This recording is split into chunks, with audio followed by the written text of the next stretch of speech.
Back in 1999, in Long Island City, New York, Ronald Cohen was living in Long Island City for the past 9 years, and he decided it's time for him to move. While he was packing, he discovered a heavy barrel sitting in his basement, and the things he discovered in the barrel will haunt him for the rest of his life. Hello everyone, let's investigate here. Today, we'll be talking about a mysterious barrel which had been sitting in the basement for almost a decade. The owner finally decided to pry it open, and what he discovered inside the barrel was absolutely horrifying. So what did he found? Let's go ahead and start today's story.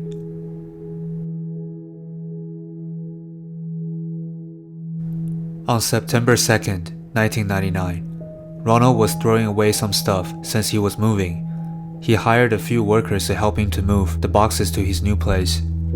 2 hours in, and one of the workers came to Ronald and notified him that he could not carry the heavy barrel that was sitting in the basement. Ronald was a little confused. He wasn't aware any barrel. He definitely did not pack that. Ronald came to the basement with the worker and saw the barrel.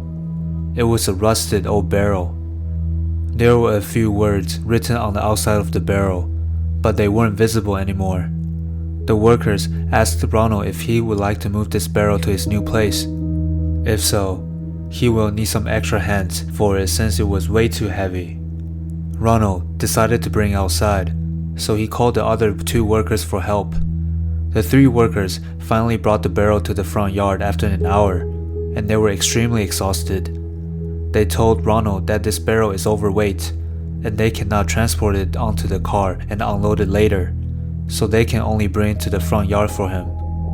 After looking at the barrel, Ronald finally remembered that this barrel was already in the basement 9 years ago when he first moved in, and he tried to get rid of it, but it was just way too heavy. And as time goes on, he forgot about the existence of this mysterious barrel. Now, it is finally outside of the basement after 9 years, and Ronald became curious about what's inside the barrel and why is it so heavy. He decided to pry it open. He went to his garage and found a tool, and came back to attempt to open the barrel. He spent almost an hour and finally pried off the lid of the barrel. As soon as he opened it, he was struck with a stringent smell. He pinched his nose and peeked over to see what's inside the barrel. He smelled noxious chemicals and saw the hand poking out of the pile of plastic pallets. He sprinted inside the house and phoned 911. The police quickly came to the house and locked down the area to start the investigation. The neighbors gathered around to see what was going on, and quickly, the news broke out and everyone in town knew about this mysterious barrel. After bringing it back to the lab technicians determined that it was a mummified body of a woman inside the barrel. The barrel has a capacity of 55 gallons and weighs around 160 kilograms. They took nearly 3 hours to clear out everything. It was a female corpse inside the barrel and was fully clothed. From looking at the style of the clothes, they can tell it was from over a decade ago. Besides the corpse, there were unknown black and white plastic pallets and some unknown green liquid. The liquid was later determined to be some sort of dye. They also found a purse, which contained a makeup box, a comb, a diary, 2 rings with MHR engraved on one of it, and a gold ornament with "To Patrice, Love, Uncle Phil" engraved on it. This is all valuable evidence for the police, especially the diary. If they can find any valuable information within the diary, this is a huge chance for them to identify the corpse. But the book had been soaked in the green liquid for the past years. It will be a difficult task to recover the content in the diary. The forensics inspected the corpse and discovered that there was a fetus inside the female corpse, and it was 9 months old. The cause of death was a blunt force trauma and repeatedly heavy blows to the back of the head. The police quickly started to search the New York missing files and tried to look for a short Hispanic woman, about 5 feet tall, but there were too many matching files for these 2 characteristics, so the police decided to focus on the objects they found inside the barrel. First, they realized there was a serial number and a name printed on the outside of the barrel. Later, they learned it was the name of a biochemical factory. The police visited the factory, which is located in New Jersey. After providing the serial number, the police learned that the barrel was manufactured 34 years ago, which was in 1965, and the bucket was made to store a specific dye. But the production of the dye was stopped in 1971. At the same time, the police investigated Ronald to see if he had anything to do with this. After learning the barrel was already there when Ronald first moved in, they decided to contact the previous owners. There were a total of 4 different owners to this house, and after extensive research, they came to a conclusion that the barrel was already in the basement when the first owner was living at the house. In 1960, the owner was Howard B. Elkins. He retired and is currently residing in Florida. The police interviewed the neighbors and learned that 30 years ago, Howard was one of the investors for a plastic factory company. When the police heard the word plastic, they immediately associated with the plastic black and white objects in the barrel. Is it possible that the first owner of the house, Howard, will have something to do with this case? The authorities also learned that the green dye was used to dye the plastic plant product. All the leads seemed to be connected to Howard. The news about this mysterious barrel quickly spread throughout New York City, and the police received an anonymous call, stating that he knew where the barrel was from. The barrel was designed specifically to store chemicals, and he doesn't know who the person inside the barrel is, but he does know a person named Howard Elkins. He is one of the investors for the plastic company. Back in 1960, Howard had an affair with one of the female workers at the plastic factory. This information is extremely credible, since the police did not release any information about Howard Elkins to the public, and the anonymous person is describing the primary suspect they were investigating. Howard was no longer in New York. He moved to Florida. The police decided to fly to Florida to meet Howard in person, as they believe they have enough evidence to bring him to court. Howard was a 70-year-old retired man enjoying his life in Florida. When he saw the police, he showed obvious discomfort and did not want to cooperate with them.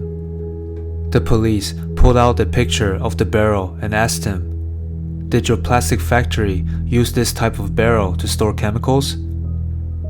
Howard did not using this kind of barrel. The police then follow up with another question. "How about a green dye? Did your factory use this?" Howard again denied that the factory did not use any green dye and stated that he did not work with any chemicals. The police came prepared, and they had enough evidence to know that he was lying. The police then asked, "Have you ever had an affair?" Surprisingly, he admitted that he did have an affair about 30 years ago. The police then took out the medical kit and asked for his permission to collect his DNA. If the police were able to obtain his DNA, they could compare it with the fetus's DNA to know if they were related. Of course, Howard freaked out and refused, and asked the police to leave right away.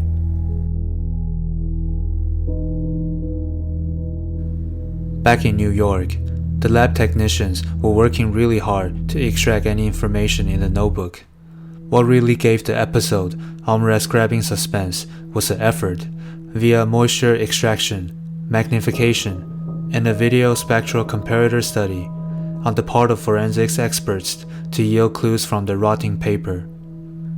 They were able to uncover some names, addresses, and phone numbers, although the first batch yielded no leads since the people had long moved away or changed phone numbers.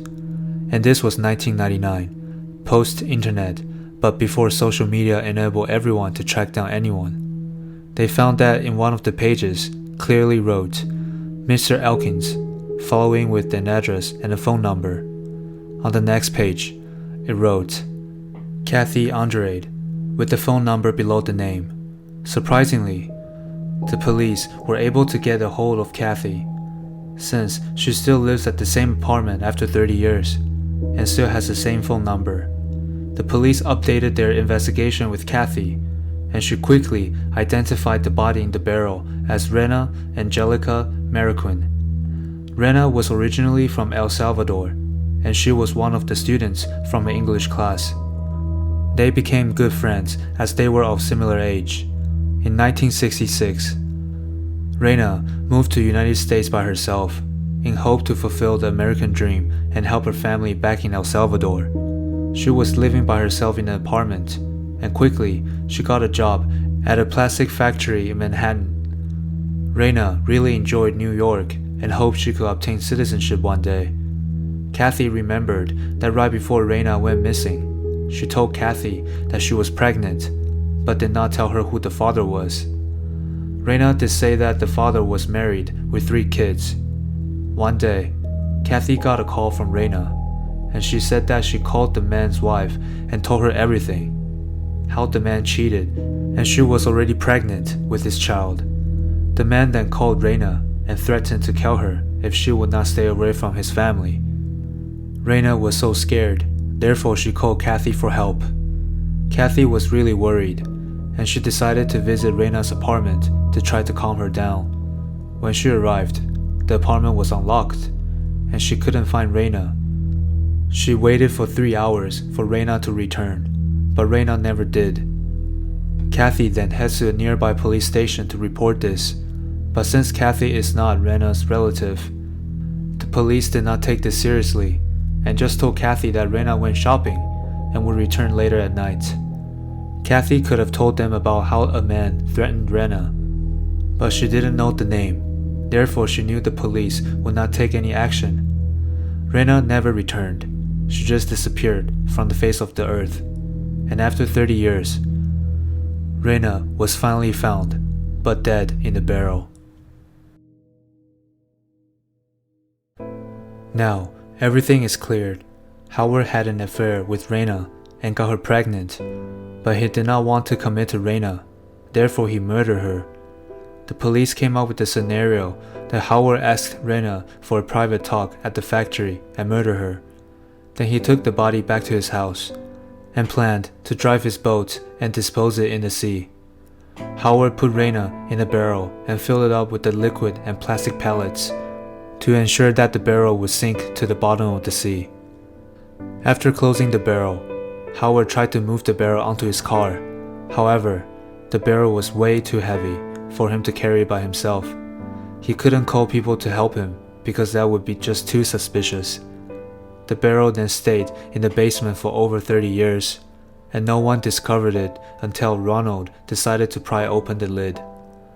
The police now are 100% sure that Howard is the guy that they are looking for. Just when the police are on their way to arrest Howard, his wife called the police, stating that Howard is missing. Later, Howard was found dead in the neighbor's garage, where he was in the back seat of the car. The police came to the conclusion that Howard shot himself because he did not want to get arrested. After obtaining Howard's blood sample, the lab quickly ran the test and found out that Howard's DNA did match with the fetus's DNA. Therefore, Howard is the father. After the case was solved, the news reporter, Oscar Carrol, went to El Salvador and tried to locate Reyna's family. Oscar did find Reyna's mother, and she was already 95 years old. It was definitely a heartbreaking moment for the mother to learn that her missing daughter was found dead in the barrel after 30 years. She had been looking for her daughter for the past 30 years, and that she just wanted to be able to see her and hold her again. Reyna lost her life in this love affair, and at the last page of the notebook, Reyna wrote, "Don't be mad, I told the truth." We can feel her frustration and helplessness about her situation